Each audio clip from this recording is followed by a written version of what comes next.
पूर्व ब्लॉक प्रमुख अजीत सिंह की हत्या के मामले में खराब स्वास्थ्य के चलते शूटर गिरधारी कोर्ट में पेश नहीं हुआ। प्रोडक्शन वारंट पर गिरधारी को नई दिल्ली से लखनऊ लाने की तैयारी थी, लेकिन ऐन वक्त पर गिरधारी की तबीयत खराब हो गई। नई दिल्ली से वो लखनऊ नहीं आ पाया तो 6 जनवरी को विभूति खंड में अजीत सिंह की हत्या हुई थी। शूटर गिरधारी उर्फ डॉक्टर पर अजीत की हत्या का मुकदमा दर्ज है।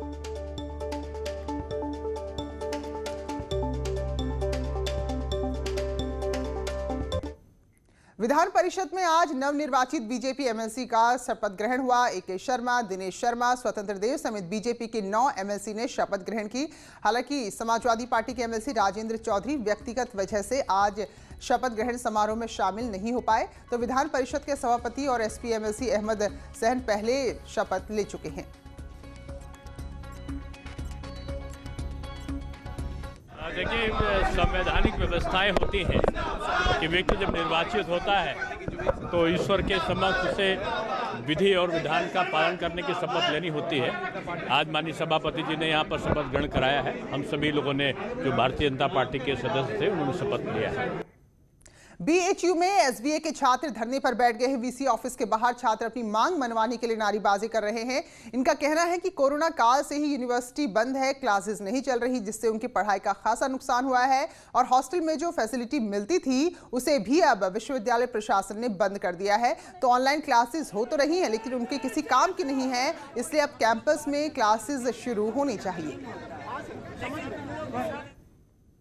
क्योंकि बीएचयू कैंपस जो है इतने दिनों से बंद पड़ा है, जब सारी चीज़ें खुल गई हैं। हमारी मांगे ये देख सकते हैं आप, हमारी 6 सूत्रीय मांगे हैं।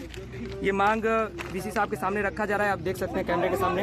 बीएचयू मालवीय जी का देन ऐसा है कि भीख और बहुत सराहनीय कार्य द्वारा कैसे कैसे पैदल चलकर इतनी बड़ा साम्राज्य एक खड़ा किए हैं। उसके बाद यहाँ सर वीसी द्वारा, सेंट्रल गवर्नमेंट द्वारा इतना अन्याय किया जा रहा है कि MBA जैसा कोर्स गूगल मीट पे हो रहा है।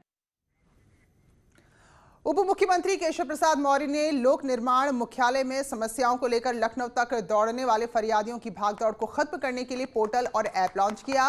कंप्लेंट पोर्टल और जनता दर्शन मोबाइल ऐप के जरिए अब फरियादी घर बैठे अपनी समस्याएं इन लोगों तक पहुंचा सकेंगे जो उन समस्याओं को सुधारने के लिए जिम्मेदार हैं।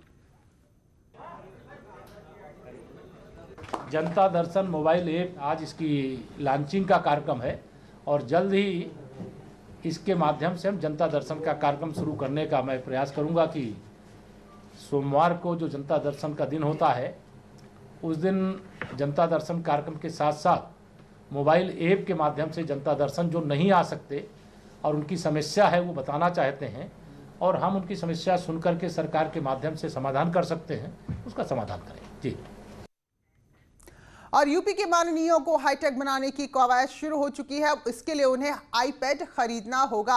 सरकार ने तय किया है कि सभी विधायकों को एक आईपैड खरीदने के लिए 50,000 रुपए की सब्सिडी दी जाएगी। यानी कि टैब सरकार नहीं खरीदेगी बल्कि विधायक खुद टैब खरीदेंगे, लेकिन 50,000 की सब्सिडी सरकार की तरफ से उन्हें दी जाएगी। इसके लिए 2.5 करोड़ रुपए की व्यवस्था की गई है।